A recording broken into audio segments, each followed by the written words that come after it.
Breaking news, আজ রাত ৮টার ফ্ল্যাটে দেশে ফিরছেন শেখ হাসিনা এবং তার ছেলে জয়।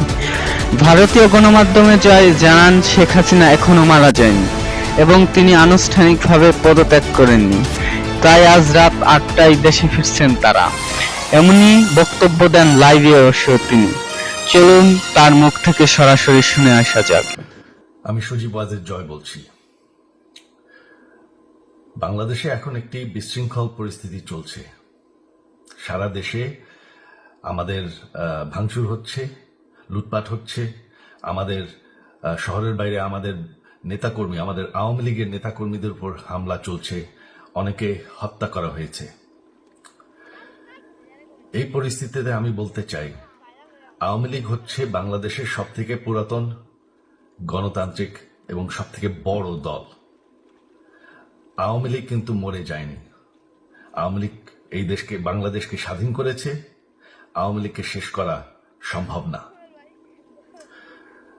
আমরা বলেছিলাম যে আমার পরিবার আর রাজনীতি করবে না, তবে আমাদের নেতাকর্মীর উপর যেভাবে হামলা হচ্ছে, এই পরিস্থিতিতে আমরা হাল ছেড়ে দিতে পারি না। বাংলাদেশে যদি গণতন্ত্র, নতুন বাংলাদেশ গড়ে তুলতে হয়, আওয়ামী লীগ ছাড়া সম্ভব না। আওয়ামী লীগ হচ্ছে সব থেকে বড় দল।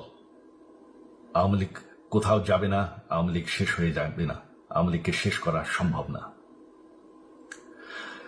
আওয়ামী লীগের নেতাকর্মীদের আমি সবাইকে আহ্বান জানাচ্ছি যে আপনারা সাহস নিয়ে দাঁড়ান, আপনারা একা না, আমরা আছি।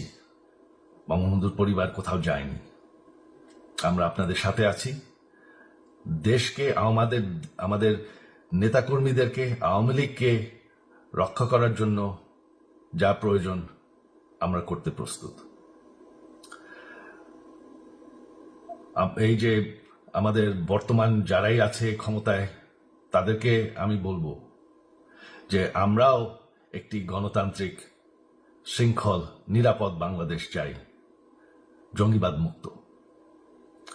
তার জন্য আমরা সবার সাথে আলোচনা করতে প্রস্তুত। শুধুমাত্র তারা যদি জঙ্গিবাদ এবং ভায়োলেন্স বাদ দেয়। শেখ হাসিনা মরে যাননি,